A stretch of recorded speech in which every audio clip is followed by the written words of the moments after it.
We have our two wonderful volunteers who are willing, Vu and Joji, who are willing to walk around and give you the mic. Again, a reminder, if you would just put it very close to you. And we are videotaping these pieces, so it's helpful to do that. And Timothy is happy to respond. You're also welcome to just offer some general comments. So in light of living the present and future full of hope, in light of what you've heard this afternoon, what do you wish to share? I think something I've learned with being part of the Dominicans for quite a long time, even though I'm still a baby, is that where I grew up in New York, they really reach out to the youth in a way that doesn't give them the option of just sister, brother, friar, priest. So we were given the option to explore being part of Dominican young adults, being part of Dominican volunteers, being an associate or laity. And I think that's something that's just really not expressed a lot within youth, that you don't have just these specific options, that you do have a way of being part of religious life and still doing other things, of having a family, of going to other jobs and exploring the world in a way that maybe you wouldn't have known from beforehand. So absolutely, and of course most Dominicans are lay people. There are about 200,000 lay Dominicans. They're the biggest branch of the order. And do you know the country where there are more Dominican laity than any others? Putting you on the spot. I have no idea. France? Vietnam. There are more, half of all lay Dominicans, about 100,000 of them are in Vietnam. Because often that was the only way of the church being present. The government tightly controlled the friars and forbade most ordinations. They slightly more loosely control the sisters. They didn't try and control the laity because they didn't know, like some other people, they didn't think that they mattered. And so they became the church, particularly in the north of Vietnam, up in the mountains, and in many places. So that the Dominican laity are an intrinsic part. From the very beginning, Dominic received the promise of a group of lay people right at the very, before the foundation of the friars. Thank you. In the middle here?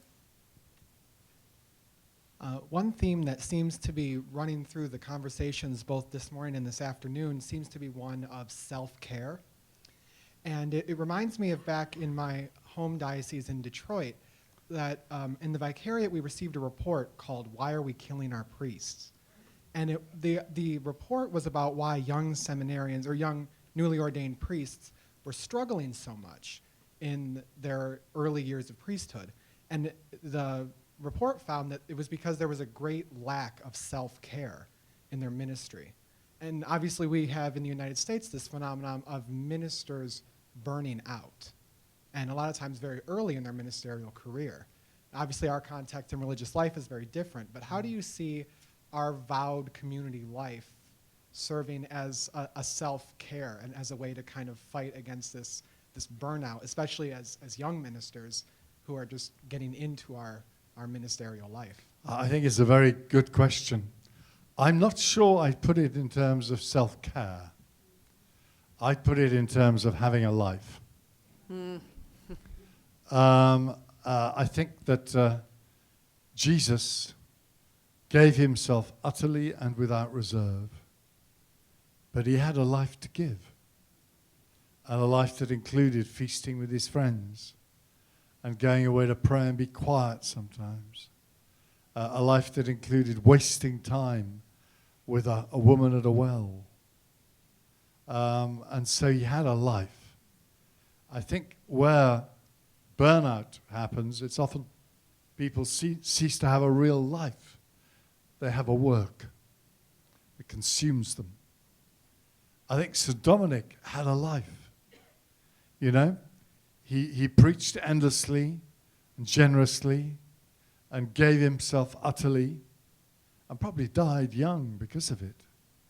But he had a life. And he liked to relax with his friends and drink wine. Remember that, Barbara, this evening? And he's great. All of Thomas's, nearly all of Dominic's miracles relate to wine being multiplied, just as nearly all of Thomas Aquinas' miracles relate to food. So, you know, you have a life. And I think and if we are to be preachers of the free gift of salvation, we mustn't be seen always trying to earn it. It's a gift. And if we're seen to labor away without interruption, day and night, people will think that you can earn heaven. Whereas life with God is a gift. So it's positively our duty sometimes to be seen unashamedly to flop. You know, collapse, rest. I remember we had a visitation from a former master of the order, Frenchman called Vincent de Quenongle, wonderful man. And when we prepared for his coming, I think almost subconsciously, we wanted to show him how impressive we were. Doing this, doing that, utterly occupied from the moment we got out of bed till we went back to it.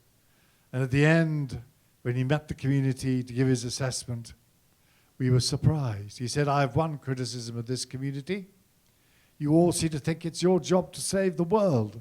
Somebody's done it already, you know. So I think, I wouldn't say self-care. That sounds a bit sort of introverted and, almost egotistical. But I'd say have a life. A friend of mine who's an Anglican clergyman said that she came back one evening and her son said to her, "Oh, Mum, get a life." And it's religious life we're called to, not religious work. Question over there, maybe our last one, so that we have a life and a break. I appreciate a couple times you made the comment, the end of a mission is not a sign of failure. And I think because many of our religious congregations, especially maybe here in the United States, unlike you, my world is very small, are not getting more vocations. And I know a lot of the laity, and I think we ourselves say, what have we done wrong? And yet, I also look at our energy in responding to the call of the Second Vatican Council to reclaim the charism of our founders. And in so many ways, without our ever coming together and saying, well, now let's do this, many of us women religious have gone into social justice situations, which has called us away from larger community to smaller groups and to live singly. And I think that is totally the work of the Spirit, because we did not plan that. It's just what is happening here in our country. And so I'm grateful to you for saying more than once, the end of our mission or the death of a congregation is not our fault, and it's not our failure. Exactly, it's not our failure any more than when we die individually. It's a sign of our failure. And who can know what we've contributed? Who can know what a congregation or a person has contributed? And often when we die, we can do it beautifully. Thank you very much for that.